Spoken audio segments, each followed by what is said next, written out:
Hello friends, जल्दी classes में आप सभी का स्वागत है। तो दोस्तों, जैसा आप सभी जानते हो कि हमने एग्रीकल्चर स्वराज के लिए डेली कुछ के नाम से एक सीरीज चला रखी है, जिसमें हम 11th एंड 12th क्लास की बुक में जितने भी चैप्टर दिए हुए हैं तथा उन सभी चैप्टर से संबंधित जितने भी इंपोर्टेंट क्वेश्चन बनते हैं उन सभी क्वेश्चनों को देख रहे हैं। जिससे क्या है, अगर वहाँ से कोई भी क्वेश्चन आपका आता है तो वो आपका गलत नहीं होगा। और कुछ ही दिनों में आपके ये क्या है, 11th और 12th दोनों बुकें कंप्लीट हो जाएगी और आपको अलग से पढ़ने की जरूरत भी नहीं पड़ेगी। तो आज इसी के क्रम में हम लेके आए हैं डेली कुछ का पार्ट नंबर 20, जिसका जो नाम रहेगा वो रहेगा मुर्गी पालन, जो कि 11th क्लास का चैप्टर नंबर 20 है। तो चलिए देखते हैं इस चैप्टर से संबंधित जितने भी इंपॉर्टेंट क्वेश्चन बनते हैं उन सभी को देखते हैं। और ये चैप्टर काफ़ी ज़्यादा इंपॉर्टेंट होने वाला है, क्योंकि आप सभी जानते हो कि मुर्गी पालन से क्वेश्चन आते हैं। तो चलिए देखते हैं सभी क्वेश्चनों को। इसका जो पहला क्वेश्चन है वो है, केंद्रीय पक्षी अनुसंधान संस्थान कहाँ स्थित है। जो केंद्रीय पक्षी अनुसंधान संस्थान है वो कहाँ पे स्थित है, तो स्थित है इज्जतनगर में। कहाँ पे स्थित है, जो इज्जतनगर, और जो कि कहाँ पे पड़ता है, उत्तर प्रदेश के अंतर्गत पड़ता है। अगर बात करें इसकी कि केंद्रीय पक्षी जो अनुसंधान संस्थान है इसकी स्थापना कब हुई थी, क्योंकि इसकी क्या कभी स्थापना को लेकर भी पूछ लेते हैं। तो इसकी जो स्थापना हुई थी वो हुई थी 1979 के अंतर्गत। और इज्जतनगर कहाँ पे है, ये यूपी के अंतर्गत है। तो अब देखते हैं नेक्स्ट क्वेश्चन, क्वेश्चन नंबर 2।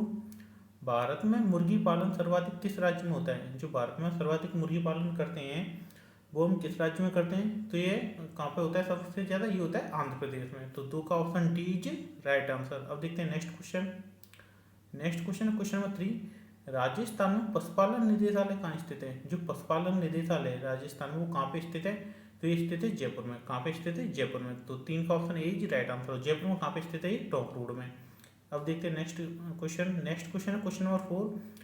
मुर्गी में अंडे मुर्गी के अंडे में जो प्रोटीन का कितना प्रतिशत भाग पाया जाता है, यानी जो अंडे मुर्गी का अंडा होता है उसमें कितना परसेंट प्रोटीन होता है, तो ये होता है 11.8%। कितना होता है, 11.8%। 11 का option B is right answer. बात करें इसमें जो और भी आंकड़े दिए हुए हैं, क्या मैंने क्या है जो ऑप्शन दिए हैं ना उनमें कुछ आंकड़े छुपे हुए हैं। जैसे देखते हैं 66.5%, तो ये क्या होता है, ये होता है जल। क्या होता है, ये क्या होता है, जल। जो अंडे में क्या है 66.5% जल पाया जाता है।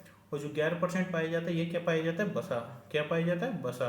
और बात करें हम 10.7% की, तो ये क्या पाया जाता है, ये पाया जाता है खनिज लवण। क्या पाए जाते हैं, जो खनिज लवण होते हैं ना वो कितने पाए जाते हैं, 10.7%। तो आप इसे अच्छे से ध्यान रखना कि अंडे से संबंधित जो भी क्वेश्चन आ जाए कि यानी क्या एक तो पूछ सकता है, सबसे ज़्यादा जो पूछा जाता है वो पूछा जाता है प्रोटीन का। तो प्रोटीन कितना होता है, 11.8%।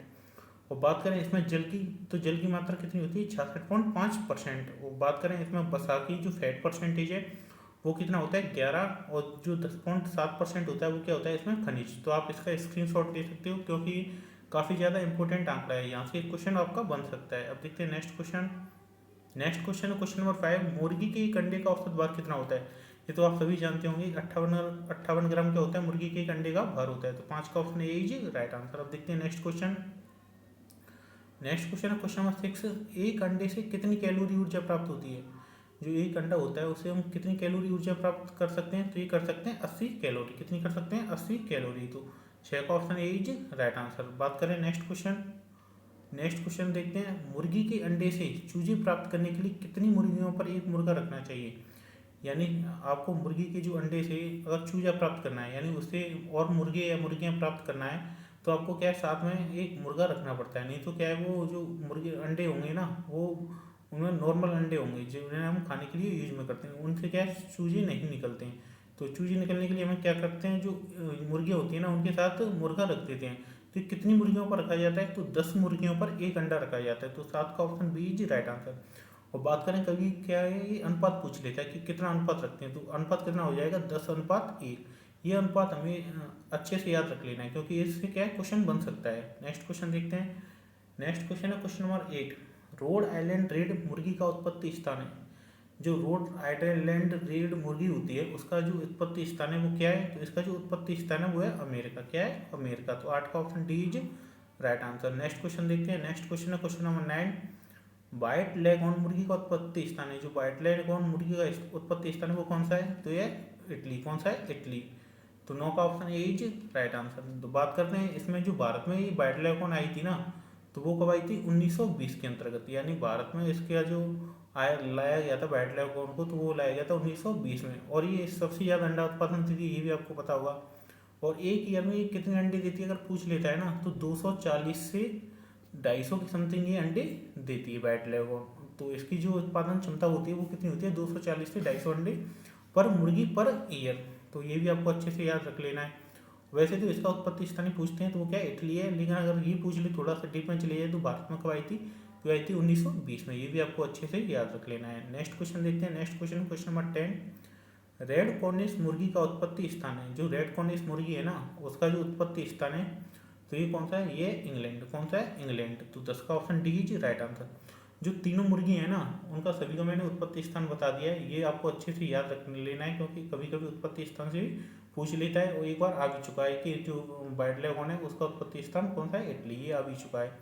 और जो रेड कॉर्निश मुर्गी है ना, इसका उत्पत्ति स्थान कौन सा हो गया, तो इसका जो उत्पत्ति स्थान हो गया ये इंग्लैंड। और बात करें इसकी जो स्किन कलर होता है ना, इसका स्किन कलर होता है पीला होता है। इसलिए आप याद रखना, जो रेड कॉर्निश, इसका नाम तो रेड कॉर्निश है, यानी रेड से आप ये समझो कि कहीं ये लाल है तो लाल नहीं है।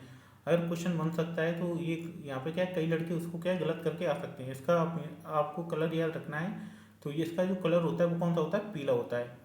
और बात करें इसका जो रेड कॉर्निश मुर्गी है, ये क्या है, मांस उत्पादन के लिए अधिक जानी जाती है। यानी इसको लोग बाग अंडे उत्पादन के लिए नहीं करते, इसको क्या है, इसका मांस अच्छा होता है तो इसको मांस उत्पादन के लिए इसका रखते हैं। अब देखते हैं नेक्स्ट क्वेश्चन। नेक्स्ट क्वेश्चन है क्वेश्चन नंबर 11, प्लाईमाउथ रॉक मुर्गी का उत्पत्ति स्थान कौन सा है। जो प्लाईमाउथ मुर्गी होती है उसका उत्पत्ति स्थान कौन सा है, तो इसका उत्पत्ति स्थान है अमेरिका।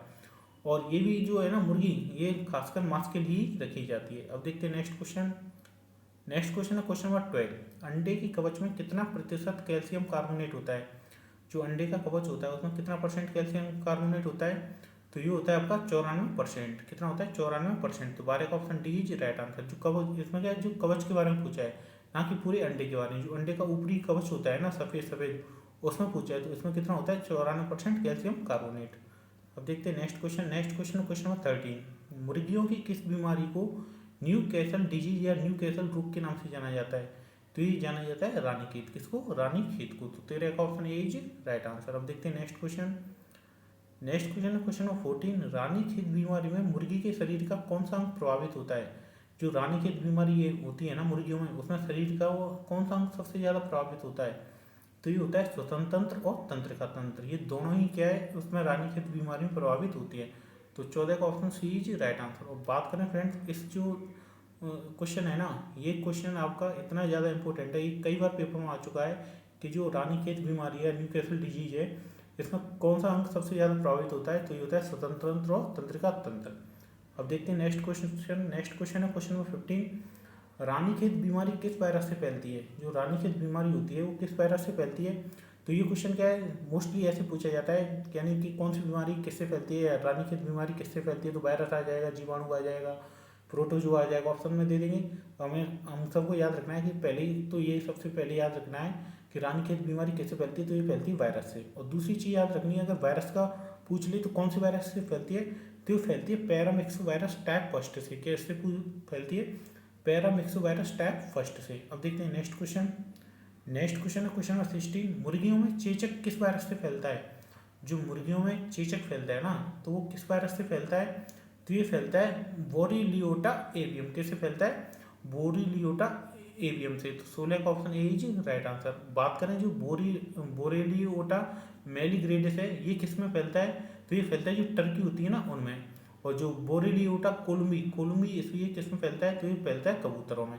जो कबूतरों में चेचक रोग फैलता है ना, तो वो कौन सी वायरस से फैलता है, तो ये फैलता है बोरेलियोटा कोलुम्बी। और जो बोरेलियोटा मेलिग्रेडिस ये किस में फैलता है, तो ये फैलता है आपका टर्कियों में, जो टर्की होती है ना उसमें। और बात करें बोरेलियोटा एवियम, तो ये किस में हो जाएगा आपका, जो मुर्गियों में जो चेचक फैलता है तो वो किससे होता है, बोरेलियोटा एवियम से।